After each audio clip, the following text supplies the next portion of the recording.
southeast of the state is one of the most picturesque regions in the country.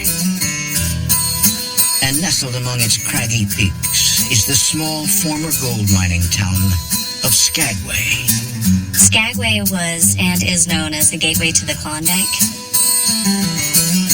During the heart of the gold rush, stampeders were coming up from Seattle, and Skagway is where they unloaded their goods and first stepped off. This valley was full of all kinds of people trying to make a living and strike it rich. Skagway didn't even exist before 1898. In fact, prior to 1898, there was only one man and his son who lived here, and they moved here 10 years before the gold rush happened. So there was nothing here. And then the gold rush arrived. People would want to use this narrow mountain path that connects Skagway and the coast to the interior, which is where all the gold was discovered. People showed up by the thousands, overran this man, and Skagway became a boom town, going from just 2 people to practically 30,000 overnight. The Red Onion Saloon has sat on the corner of Skagway's main drag for over 100 years. Today, it's a popular drinking spot for locals and seasonal tourists. At the height of the gold rush, rooms above the bar offered lonely miners comforts only money could buy. The Red Onion Saloon during the gold rush was the fanciest and most exclusive brothel in all of Skagway. The Red Onion brothel was only a functioning brothel for about a year and a half, maybe 2, during the height of the gold rush. The Red Onion shut down in 1900. About 36 years ago, our owner purchased it, slowly turned it back into a saloon. For years, the upper floor of the saloon sat empty. One spring, the owner renovated the long-forgotten space to create a brothel museum. It offers a revealing glimpse into the harsh lives endured by the women who once worked there. In the spring of 2004, the saloon's head bartender, Don Nelson, is hard at work getting ready for the upcoming summer season. Good morning, Don. Hey, good morning, Liz. How you doing today? Very well. How are you? I'm doing very well as always. Great. It's looking great back here. Thank you very much. The saloon's operations manager, Liz, oversees the preparations. Do you know when they're supposed to get it in? Started working here back in 2002. Give me a time of arrival. They'll get here. Don has been a bartender here and worked here, I think, as long as I have. Yeah. When 29-year-old Corey Giacomazzi heard a museum was opening at the Red Onion, she jumped at the chance to become its curator. I'm from Alberta, and I came here shortly after university. Somebody knew I needed to be here in Skagway, and so stuff was put in front of me on my plate that enabled that.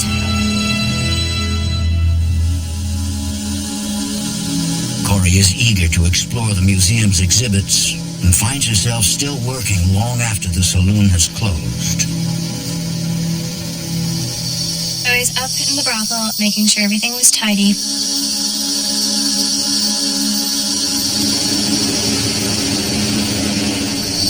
I felt a cold breeze go past. All the hair on the back of my neck stood up. There was this incredible sense of unease that I wasn't by myself.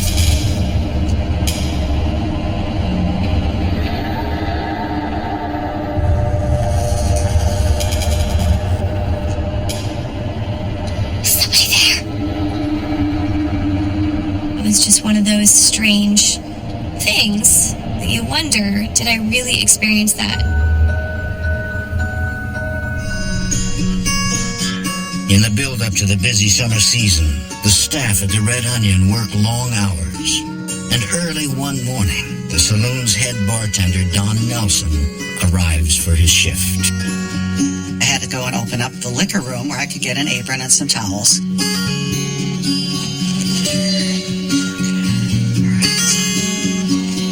And I went to open the door, and the door wouldn't open. I assumed someone was in there changing. Hello? Hello? I knocked on the door. Is anybody in there?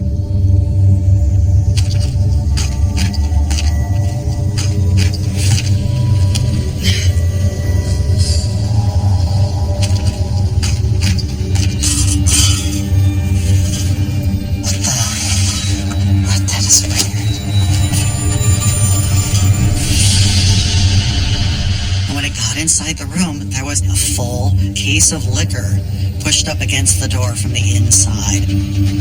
There are no doors or windows other than the door I was using. Door opens inward, so there would be absolutely no way for someone to go into that room and put this case of liquor up against the door and then leave. As Corey's working day starts earlier than the bar staff, she's often the first one in the saloon.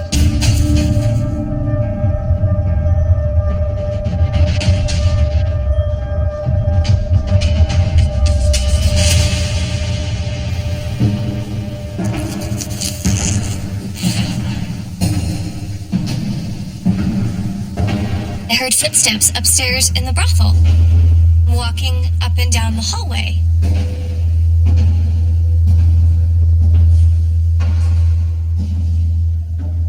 Hello? Is anybody here? Hello? And there was no answer. Corey is beginning to sense that something at the Red Onion Saloon is amiss, but she can't put her finger on what it is. Over time, it becomes a bit too much. There's something not right. It doesn't feel good. Later that night, she's up in the museum, chronicling samples of the brothel's wallpaper. Part of my job as a curator was to take these beautiful pieces of wallpaper and frame them and save them archivally sort of for posterity. I was up on the ladder, putting up this big piece.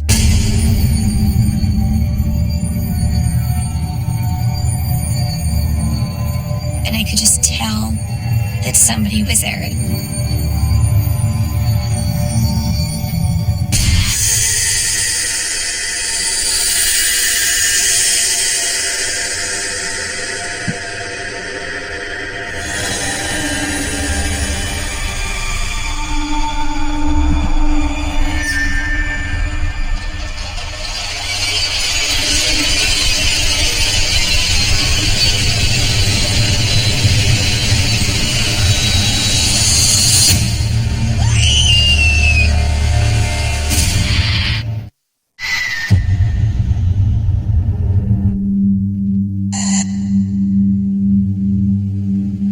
The Red Onion Saloon in Skagway, Alaska, is steeped in the history of the gold rush. But Corey Giacomassi is working alone at night at the local Red Onion Saloon, and the town's past starts coming back to life. I could see an outline of a young woman, very petite woman, dressed in Victorian-style clothes. She didn't try and touch me, didn't try to speak to me, just looked at me. It was quite remarkable. It was such an intense and incredible thing to experience and hard to process. She just kind of faded into the air. It wasn't like poof, she was gone. She just sort of disappeared. I've never felt so scared.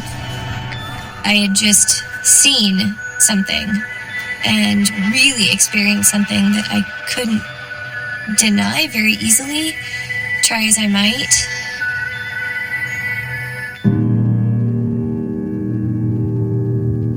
But Corey reassures herself that her experiences in the brothel must have logical explanations.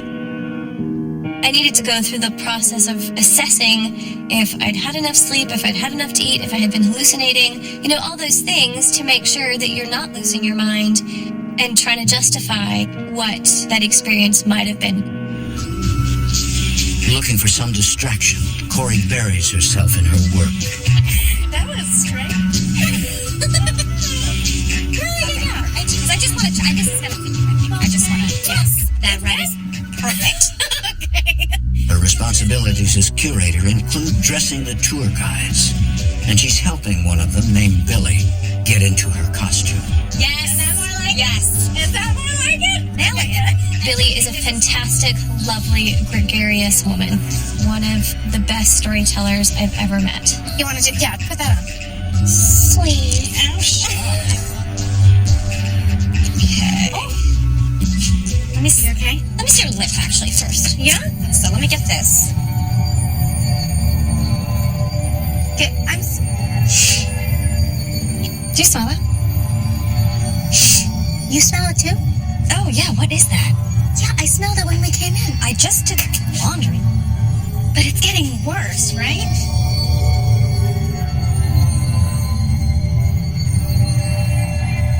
What the fuck is that? There was a terrible BO smell.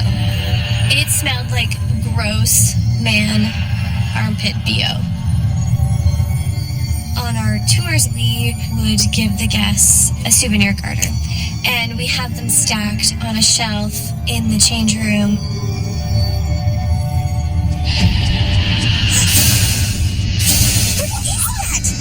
All of a sudden, the sleeves of garters came flying off the shelf directly at us. Who is doing that? There was no way they could have done that by themselves. They didn't just tip off the shelf, they were flying off the shelf.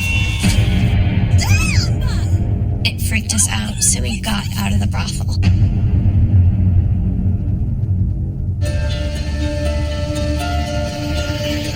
Afterwards, Corey is rattled by the unexplainable incident, but Billy calms her down. She thought somebody was playing a joke, because it didn't make any sense. They both agree that at such a busy time in the Red Onion's calendar, it would be unfair to burden their boss with something they're not even sure is real.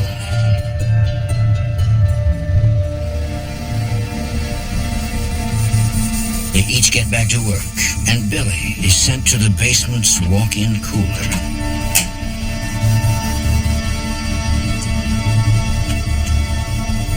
She was doing inventory that day.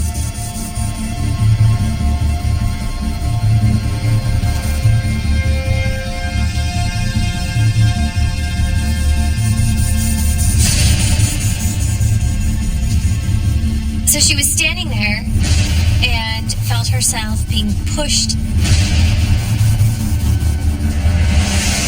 Her first thought was one of her coworkers had pushed her, yet she was the only person around.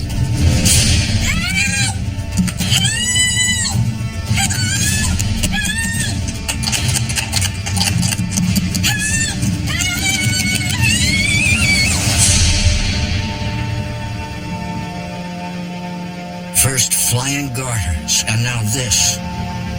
It leaves Billy increasingly convinced that something is seriously wrong at the Red Onion. Billy sat me down and told me about an incident that had happened to her. Corey is concerned for her friend, but she has little time to comfort Billy, as she's soon called upstairs to the brothel where she is supposed to lead a night tour. All right, so take a peek in these cases over here, and then you can follow me into the next room. Night tours are rare because logistically, we don't have huge amounts of tourism at night. But despite her previous scary experiences in the brothel museum, Corey feels comfortable leading the group. I was going to be with other people, so it wasn't just me alone in the brothel at night. So this room that we're in now, this was not the size of a girl's room. They were actually living in the complete opposite, a very tiny room, which they called a crib room. This type of room is only 10 by 10, so you'll actually get to see one of those in just a few minutes. It is very small, but as I said, these girls lived here, so they didn't go home after their shift. They both lived and worked at the brothel. It was pretty creepy because it was dark and there's only a handful of us. So you'll actually get to see one of those. The group was upstairs in the main room. They worked from 6 p.m. all the way till 6 a.m., 7 days a week. And I heard something outside. All right, ladies, so have a look around. I'm just going to be back in a moment. I have to check on something, okay?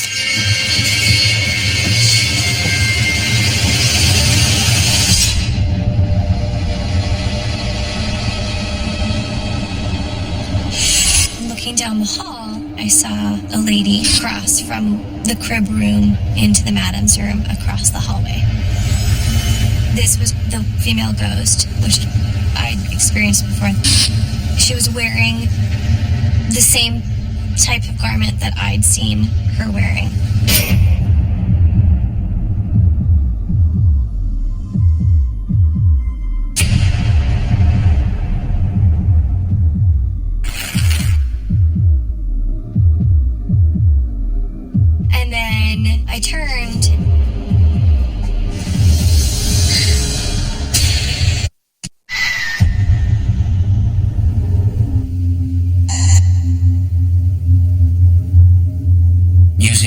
later, Corey Giacomazzi is giving a night tour of a former gold rush brothel. But she has more visitors than she expected.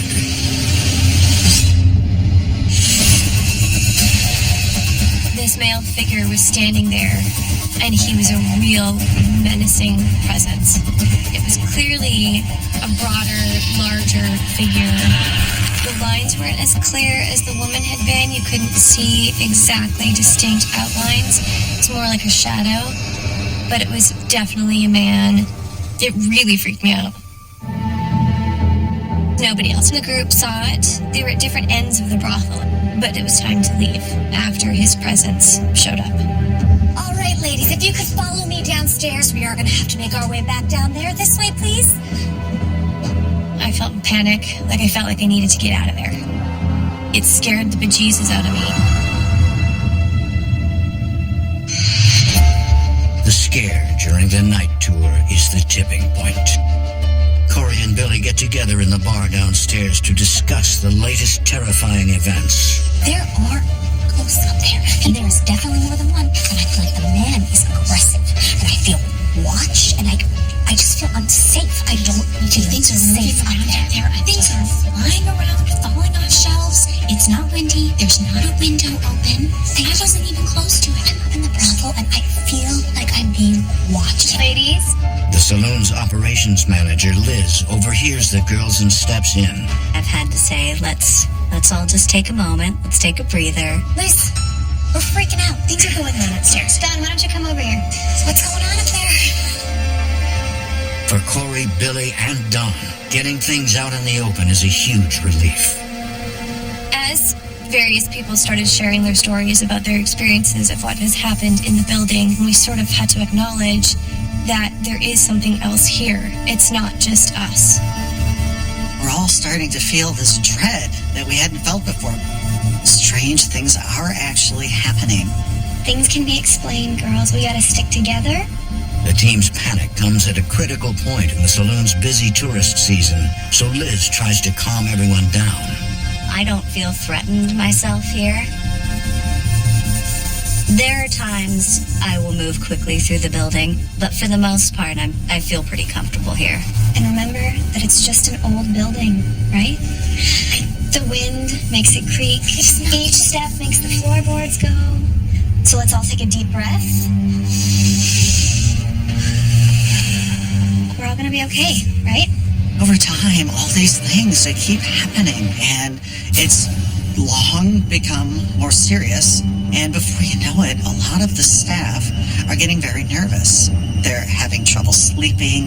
They don't want to come to work. It's affecting their job. It's affecting our business. The fact that coworkers are suddenly starting to question whether or not they want to come back to work or whether or not they're willing to work night shifts. I mean, at this point, the events kind of began to spiral out of control.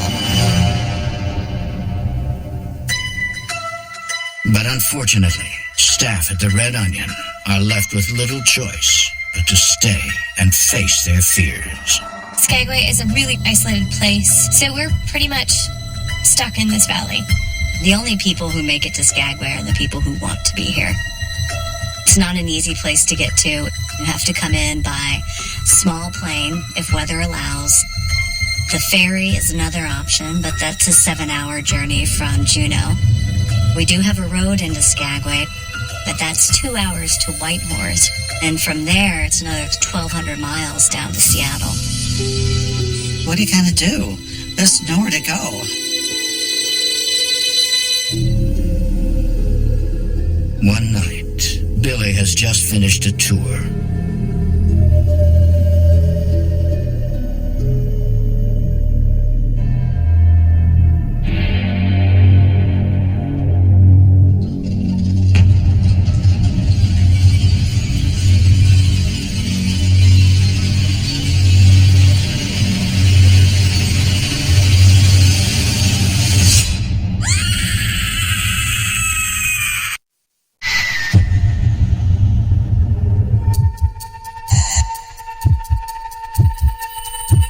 Deep in Alaska's panhandle lies the Red Onion Saloon, a relic from the gold rush era.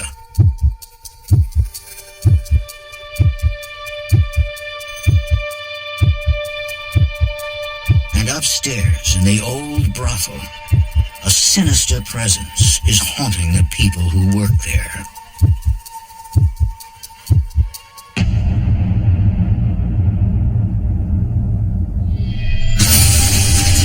Billy stops right in the doorway, and across the room, all the way at the end, appears to be the silhouette of a woman hanging from a noose.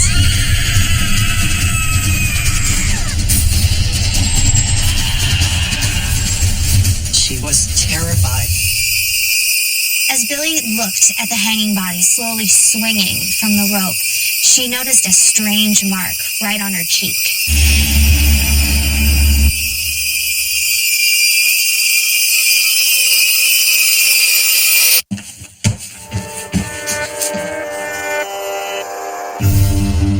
Billy's account of a disfigured corpse sends Corey on a quest for answers. I wanted to know more about who this person was, what her story was, what happened to her, why she's still here. Corey wonders if the reason for the paranormal activity could lie in the museum's archives. I went through some records I'd found listing women's names who'd been jailed, because chances are, being a working girl, she would have at some point passed through the court system. I discovered that there had been a young woman working here, and her name was Lydia. She'd come up here with a man. Quite often what would happen back during the gold rush is the man would say, "You stay here while I go up to the Klondike Goldfields, strike it rich, and then I'll send for you or I'll come back for you." So she waited, and he never came back, and her money ran out. Back in 1898, it was very, very difficult to make a living, but the most common solution was to turn to the world's oldest profession.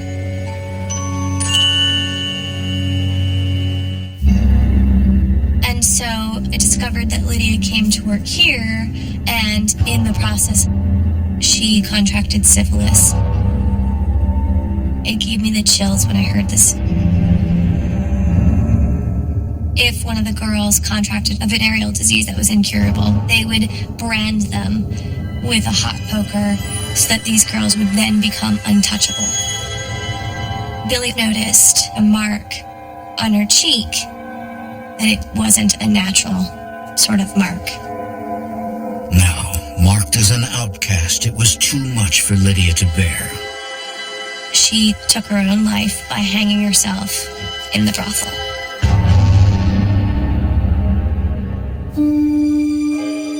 I had a great deal of empathy for her and what she must have gone through, and hope that I never have to go through anything like that myself. Corey is convinced Lydia's spirit is haunting the halls that brought her unendurable suffering. At this point, we only knew about Lydia and her story. We had no idea about the male presence. 100 years after her death, what has awakened Lydia's spirit? And who is the sinister man in the shadows? Another day passes without answers. A short time later, Don is locking up.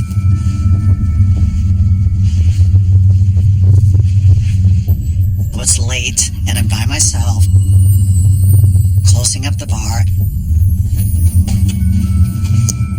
One of the last things that I do before I leave is I put the bar stools up onto the bar for the cleaning guy in the morning.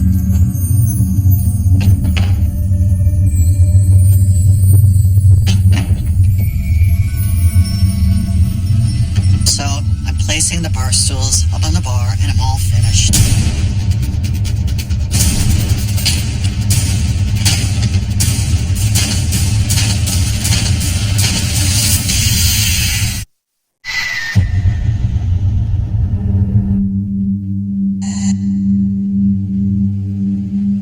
After opening a museum on the top floor of the Red Onion Saloon, staff begin experiencing unexplainable events. But the aggression behind the attacks is escalating, and the workers feel more threatened than ever. One of the bar stools falls off the bar. And then every other bar stool on the bar starts to fly off the bar. They're not knocking themselves off. Something is pulling them from the bar. It's the scariest thing that's ever happened to me. I tell you, I was terrified. I never thought that I could be that scared, but I felt like maybe something was actually threatening me.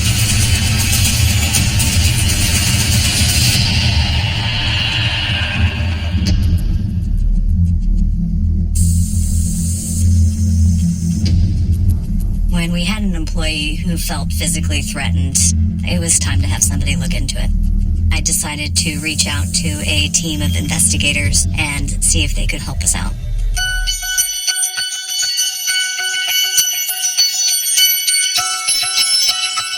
Shortly after receiving Liz's call, the father and son team of John McKinney Sr. and John McKinney Jr. of Stones River Paranormal travel up from the lower 48. Big John. Nice to meet you. Nice to meet you. You guys want to head over this way? Sure. When you first walk into the Red Onion, it really makes you feel like you're stepping back in time. So, tell us what's going on here. We just had a lot of activity. When talking with Liz, our purpose in coming was really to confirm that this location was haunted. The folks at the Red Onion told us that they'd had sightings of a lady that they believed to be named Lydia that used to work here in the brothel. So that was one of the things that we tried to verify with some evidence. They believed that they also had a man here in the building as well. Our purpose was to provide them again with some real evidence about the entities. We've had bar stools fly off the tables, garter belts flying around the room.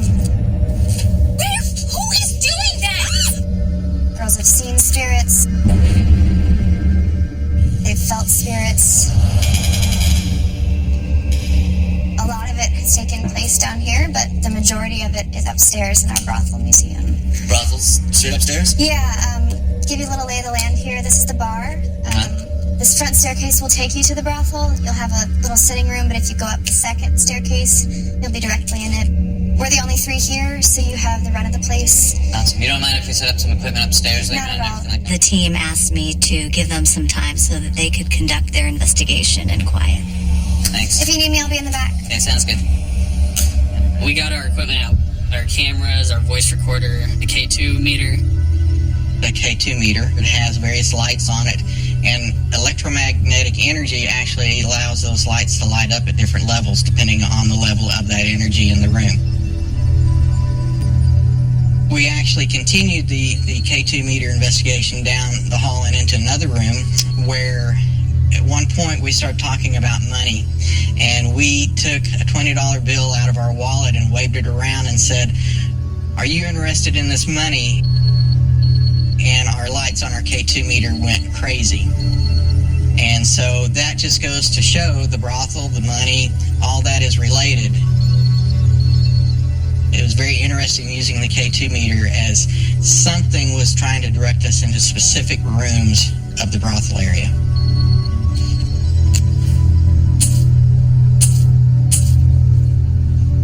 We did walk through the saloon with our equipment. There's a sense of the unknown. There's a sense of not knowing what's coming or if anything's coming.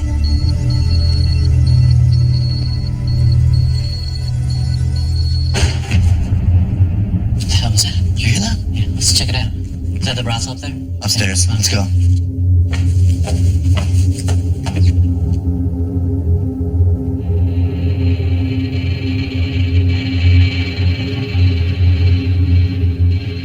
When you walk up the stairs and enter the brothel area, it almost takes on a whole new environment of its own. The feeling was very heavy. The floors are still wooden. The old pictures are still hanging on the wall. The old wallpaper is still on the wall. And so it's almost a sense of walking back in time.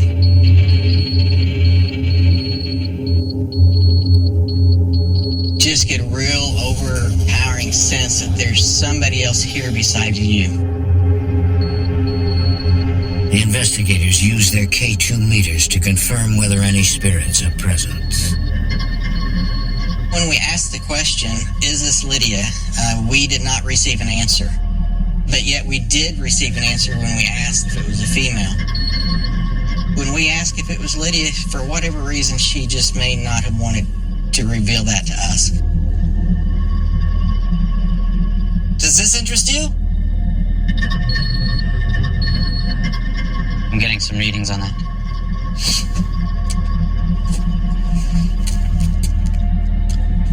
I'm gonna check out in here for a little bit.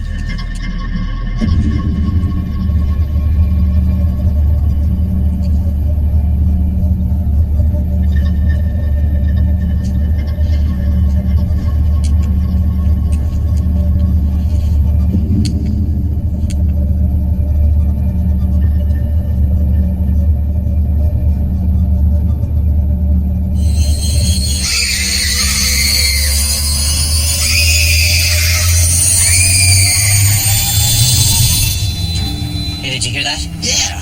3 screams. When we actually heard the lady screaming, it does make your hair stand up on your neck.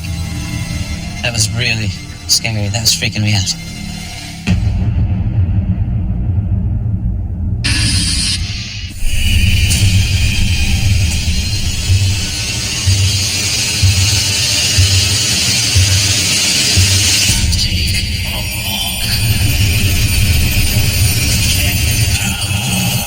New Year's Day, ID is all new, all for you. Are you kidding? With full episode sneak previews of our new shows. Our premieres, your new year. Well, my. ID's premiere New Year. New Year's Day starting at 3, only on Investigation Discovery. Sick in the morning, tired all the time. I think you need to take a pregnancy test. The thought of being pregnant scares out of me. A Big Fat Fabulous Life. New season starts January 24th at 9 on TLC.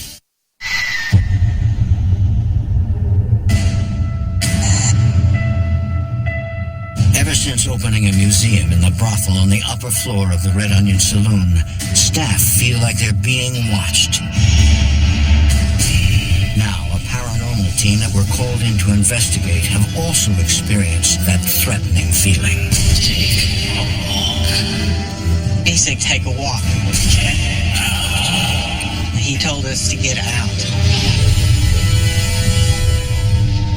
Holy crap, did you see that? Obviously, he was not happy with us being here. You can't experience that and it not affect you. Anytime that you're in that situation, it will be unnerving. He's gone.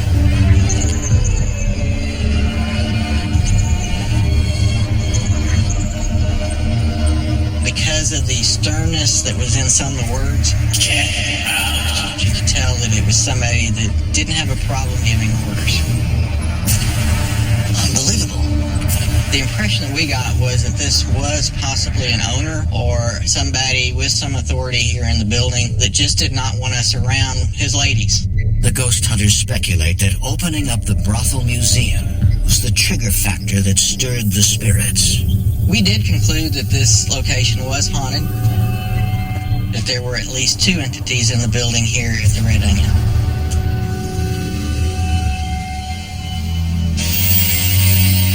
Hey guys.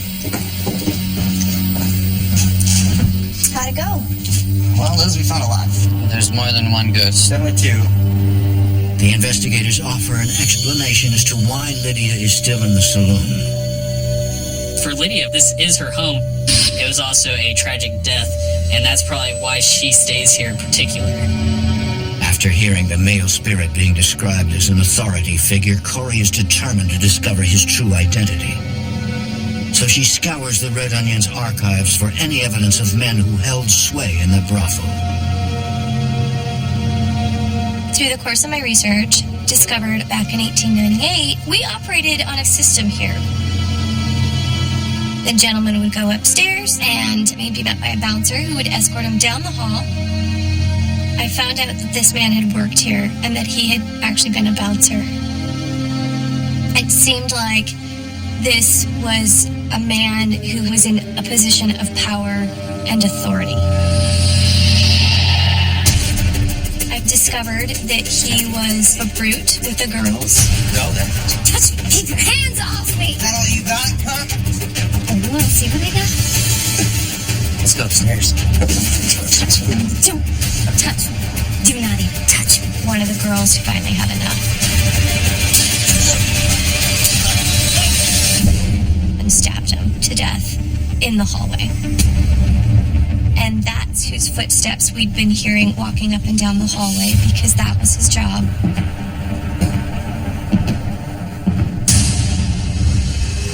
As a paranormal investigator, we've had many instances where we have discovered that whatever characteristics the person had in real life follow them over into their afterlife. He would take some of the ladies' purse for the night. He would sometimes beat the ladies.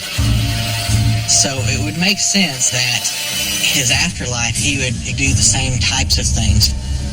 For instance, throwing chairs off the tables.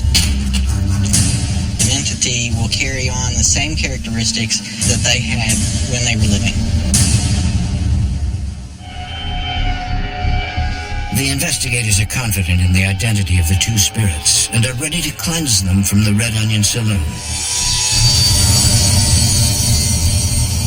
But the staff have other ideas. They did not ask us to cleanse the building. We don't have any desire to cleanse the place of Lydia. She's as much at home here as we are. So instead, the paranormal team offers some advice on how to coexist with the aggressive male spirit. After the team finished their investigation, they advised us how best to handle him. We call our male ghost John. In reality, that is not his name. We never refer to him by his real name. Partly we think that's because that kind of draws him out and angers him, to be quite frank. Since he is an aggressive and malicious ghost, anything that you can do to kind of keep him at bay seems like the wiser decision. I would stay away from giving him any attention. The more attention you give a spirit like that, the more they're going to act up. People that are in a situation like here, if they are afraid of that entity, the more that entity will be active and will be drawn out.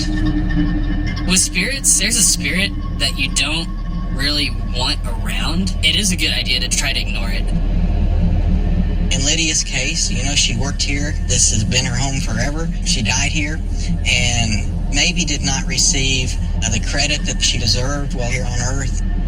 They want to honor that person. Every morning when they walk in, they say hello to her and acknowledge her.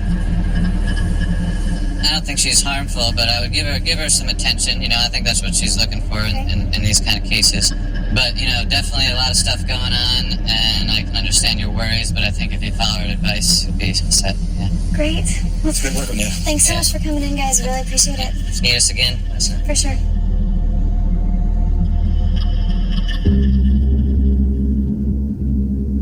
Alaska is the last frontier. People went through so much heartbreak and so much hardship just to establish the few towns that are in Alaska. People came up here that didn't know what they were getting into. Many of them had horrific deaths. The potential for paranormal activity in Alaska is huge, and I believe that the Red Onion is a perfect example of that. So we've come to terms with our ghost now. We do not acknowledge John. We just pretend he doesn't exist.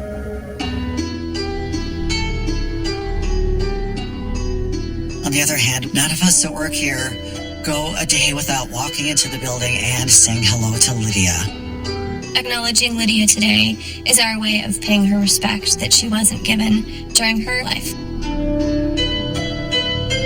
The staff at the Red Onion still feel Lydia's presence from time to time. She'll let us know that she's around just by a touch on the arm. But they're content to live with it. This place, the saloon, is such an awesome place to work that just because it's haunted is not going to be enough to run us out of here. It's our job, really, to tell these women's stories, and it's kind of an honor to do so. They lived a difficult life, and Lydia's presence here is sort of almost like a symbol of the women who kind of blazed trails before us.